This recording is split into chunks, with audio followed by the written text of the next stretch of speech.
बातचीत की आड़ में चीन ने फिर दिखाई चालबाजी। चीन ने सिक्किम में की घुसपैठ की कोशिश। चालबाज चीन को भारत ने दिया मुंहतोड़ जवाब। भारतीय सैनिकों ने चीन के मंसूबों पर फेरा पानी। भारत चीन के सैनिकों में नाकुला में हुई खूनी झड़प। झड़प में घायल हुए चीन के 20 सैनिक। पूर्वी लद्दाख में वास्तविक नियंत्रण रेखा पर जारी तनाव और बातचीत के विभिन्न दौर हो जाने के बाद भी चीन सुधरने का नाम नहीं ले रहा। चालबाज चीन ने अब सिक्किम में घुसपैठ करने की कोशिश की है, जिसे भारतीय बहादुर सैनिकों ने नाकाम कर दिया है।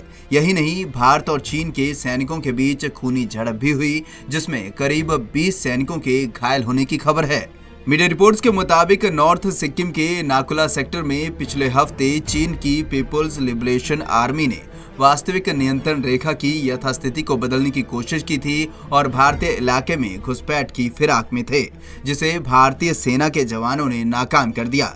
इस दौरान दोनों पक्षों में खूनी झड़प भी हुई और दोनों ओर के कुछ जवान घायल हो गए। बताया जा रहा है कि इस झड़प में चीन के करीब 20 सैनिक घायल हुए, तो वहीं भारतीय सेना के भी 4 जवान घायल हुए हैं। भारतीय जवान नॉर्थ सिक्किम में प्रतिकूल मौसम में भी चीनी सेना को पीछे धकेलने में कामयाब रहे। हालांकि झड़प की जगह पर तनाव बना हुआ है, लेकिन स्थिति कंट्रोल में है। बता दें कि पिछले साल भी नॉर्थ सिक्किम के नाकुला सेक्टर में भारतीय और चीनी सैनिकों के बीच झड़प की घटना सामने आई थी। इस झड़प में दोनों तरफ के जवान घायल हुए थे। भारत चीन बॉर्डर पर सैनिक अक्सर आमने सामने आते रहते हैं। कई बार झड़प होती है, मगर हथियारों का इस्तेमाल नहीं होता। पिछले साल जब सिक्किम और पूर्वी लद्दाख में झड़प हुई थी, तब भी हथियारों का इस्तेमाल नहीं हुआ था। वहीं 2017 में डोकलाम ट्राई जंक्शन पर भारत चीन में 73 दिन तक तनाव की स्थिति रह चुकी है।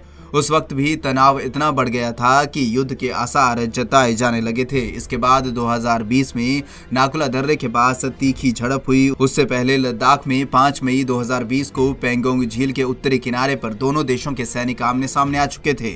नाकुला सेक्टर में भारत और चीन के बीच पिछले हफ्ते हुई इस झड़प की खबर ऐसे वक्त में आई है जब दोनों देशों के बीच LAC पर जारी तनाव को लेकर बीते रविवार ही 9वें दौर की सैन्य वार्ता हुई है। रविवार को भारत और चीन के बीच करीब 15 घंटे तक सैन्य वार्ता हुई।